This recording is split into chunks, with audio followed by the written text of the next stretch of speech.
Madam Speaker, late Friday afternoon, this government quietly announced sweeping changes to the heating assistance rebate program.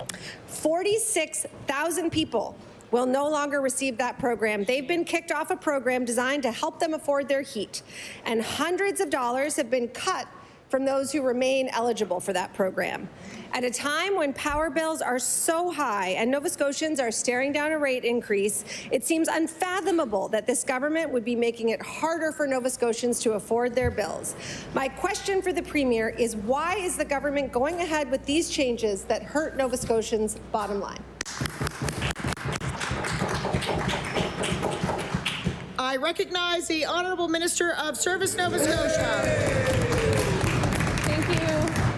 Thank you, Madam Speaker, and I want to thank the member opposite for the important question. And so, yes, Madam Speaker, the HARP program, the rebate program that we know is so valuable to Nova Scotians to be able to support their costs of heating coming up this winter there, Madam Speaker. So it is a $400 rebate, Madam Speaker, and I would encourage all Nova Scotians who are eligible to apply.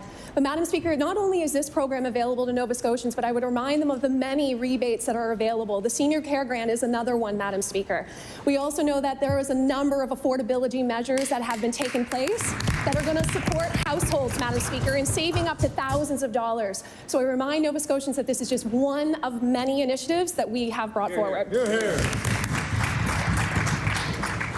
I recognize the Honourable Leader of the Official Opposition. Thank you, Madam Speaker. My question was why 46,000 Nova Scotians will no longer be able to receive this rebate this year. I could add why was it announced on a Friday afternoon, but maybe I'll save that. And let me remind the Premier, since this government has been elected, the average Nova Scotian's rent has gone up by nearly $4,400 a year.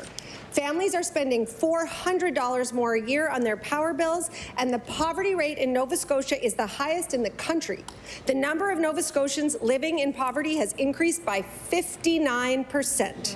And so, my question is, in what world is this the time to cut this program and make it harder for Nova Scotians to cover their costs?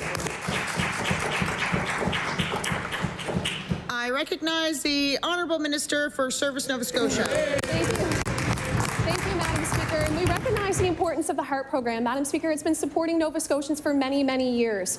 And so we know that there have been changes in the program, Madam Speaker, based on the conditions that Nova Scotians were experiencing. So when it was a higher cost of living, and we know that Nova Scotians continue to see some of those burdens, Madam Speaker. But that's another reason why we brought forward in the budget last session, or whenever it was that it was tabled or brought forward, $500 million in terms of tax savings.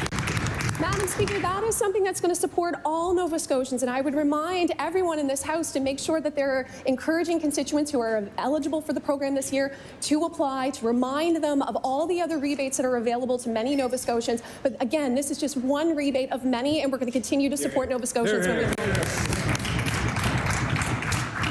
I recognize the Honourable Leader of the Official Opposition. Thank you, Madam Speaker. We don't need to encourage people because they are lined up out the door of our offices, and now we are given the task of telling them that they are not eligible. This government likes to talk about how much they're spending, but we have high bills, sky-high rent, no access to free medications like birth control, double the childcare costs of families in Charlottetown or St. John's, and winter is coming. Heat is a non-negotiable. 46,000 Nova Scotians will not be eligible, and this government has not put forward a rebate. So my question, again, is, will this government reverse the decision to reduce the HARP benefit and to kick tens of thousands of Nova Scotians off of this rebate program? I recognize the Honourable Minister of Service, Nova Scotia. Thank you. Thank you, Madam Speaker.